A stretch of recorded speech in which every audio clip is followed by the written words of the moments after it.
เจ้าสบายดีมื้อนี้พวกเฮาสิไปแนะนำการนำใส่จักรจอกระดุมยี่ห้อแจ็ครุ่นที่1790 BK-1-M เนาะแล้วมันสิเป็นแบบไรนั่นเฮาเบิ่งฟังก์ชันของมันเด้อจักรคันนี้มันจะเป็นจอ LED นะเป็นระบบสัมผัสหน้าจอนะมันสามารถหยิบได้ถึง30แบบก็คือแต่1 ห่อ 30เนาะแต่ละแบบมันจะบ่คือกันเนาะถามว่า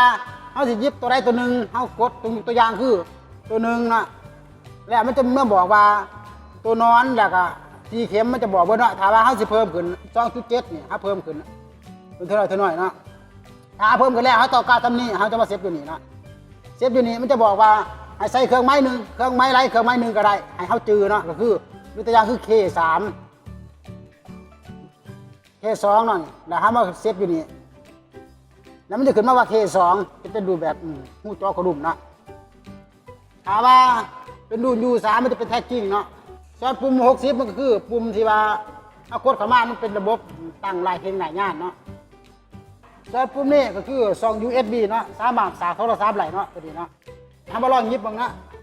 วันนี้ทำมาลองเจาะหูลุมบ้างเลยนะ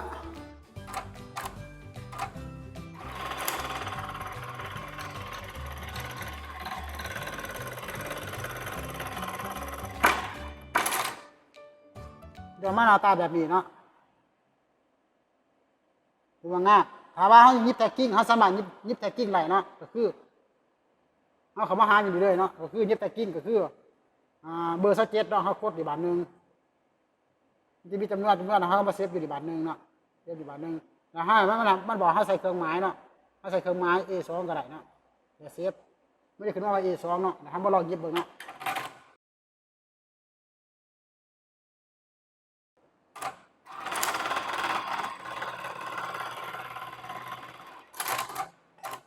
ออกมาหน้าตาแบบนี้เนาะแต่กิ่งเนาะงามเนาะปุ่มนี้มันใส่สำหรับเวลาเขายิบไปเข็มหางดีไลขาดเขาอยากให้มันหยุดทุกเซิร์นเขาสามารถกดดีไลบาทหนึ่งเนาะคือเวลาเขายิบไปเนาะตัวอย่างมันแลกไปเขาจะหยุดเขากดบาทหนึ่งเนาะมันจะหยุดแต่ว่าเขาอยากให้มันยิบเขาก็กดอีกบาทหนึ่งเนาะคือแบบนี้เนาะมันจะหยุดเลยเนาะโอเคมันหยุดเลยเนาะ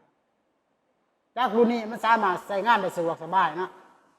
ถ้าหากว่าท่านใดสนใจจากรุ่นนี้สามารถติดต่อได้ทางบริษัทอินไทยกับพวกเราเนาะขอขอบใจ